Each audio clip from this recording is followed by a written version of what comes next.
વાત કરીએ સાબરકાંઠામાં અલગ અલગ જગ્યાએ મોતની સવારીના અનેક દ્રશ્યો જે છે તે આ પહેલાં પણ સામે આવી ચૂક્યા છે અને ફરી એકવાર આ જ પ્રકારના દ્રશ્યો સામે આવ્યા કે જ્યાં રાજસ્થાન તરફના રૂટ પર વાહનોની જોખમી સવારી જોવા મળી કે જ્યાં કોઈ લક્ઝરી બસ પર બેસીને લોકો જઈ રહ્યા છે, ક્યાંક જે ટેમ્પા હોય એ ટેમ્પામાં બહાર બેસીને જતા લોકો જોવા મળી રહ્યા છે અને આ બધી ગાડીઓ, આ બધી જે બસો છે, લક્ઝરી બસો જે છે તે ઓવર સ્પીડમાં ગાડી હંકારી પણ રહી હતી।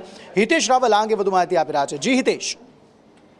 જી અંકિત, સાબરકાંઠા જિલ્લાના નેશનલ હાઈવે 48 જે દિલ્હીથી મુંબઈ જોડતો હાઈવે છે જેમાં મોતની સવારીના દ્રશ્યો સામે આવ્યા છે।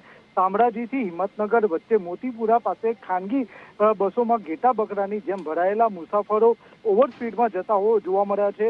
8 થી 10 સીટની પાસિંગ ગાડીમાં 30 થી 40 લોકો અને 52 સીટની બસોમાં 90 થી વધારે મુસાફરો ખચોખચ કરતા નજરે પડી રહ્યા છે।